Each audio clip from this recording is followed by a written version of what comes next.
ஆமா, ஆட்சியில அவங்க இருக்காங்க, பிரச்சனைன்னு மக்கள் கேட்கறாங்க. எதிர்கட்சியா என்ன பண்ணணும்? ஒண்ணு, இந்த மாதிரி பிரச்சனை இருக்குதே, ஜனங்க எல்லாம் கஷ்டப்படுறாங்களே, ஒரு நடவடிக்கை எடுங்க அப்படின்னு சொல்லணும். இல்லையா, நாங்க 6 மாசம் சும்மா இருக்கோம், டைம் கொடுக்குறோம் அப்படின்னா நீங்களும் மிக்சர் சாப்பிட்டுன்னு சும்மா இருக்கணும். அதை விட்டுட்டு அந்த மந்திரியே இவ்வளவு விலாவாரியா சொல்ல நீங்க இவ்வளவு டீட்டெயிலா முட்டு குத்துனுக்கிறீங்க. இதுக்குதான் நீங்க எதிர்கட்சின்னு இருக்கீங்களா? அதுக்கப்புறம் போயிட்டு 1 வருஷம் டைம் கொடுங்க. அது வைஸ் பிரசிடென்டாம புஷ்ப சுந்தர் அவர்கள் அவங்க சொல்றாங்க, 1 வருஷம் டைம் கொடுங்க, 10 நாள்ல எல்லாத்தையும் மாத்திர முடியுமா? கரெக்ட், 10 நாள்ல எதையும் மாத்த முடியாது.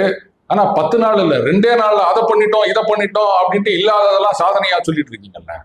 நல்லது நடந்தா நாங்க பெருமைப்பட்டுப்போம், மற்றதெல்லாம் திமுக மேல போடுவோம்னா ஒத்துக்க முடியுமா?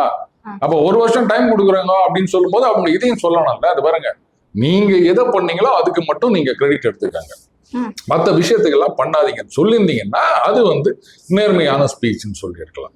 அடுத்தது, அண்ணாமலை அவர்கள் இப்ப நடக்கிற சில விஷயங்களை பத்தி அவரு தொடர்ந்து ட்வீட் போட்டுட்டு இருக்காருங்க. அப்படி இருக்கச்ச இவங்க அதுக்கு நேர்மாறா போயிட்டு 1 வருஷம் டைம் கொடுங்கன்னா, 1 வருஷம் டைம் கொடுங்கன்னு யாருக்கு சொல்றாங்க? திமுகவுக்கு சொல்றாங்களா, இல்ல அண்ணாமலைக்கு சொல்றாங்களா, இல்ல பாஜகவுக்கு சொல்றாங்களா?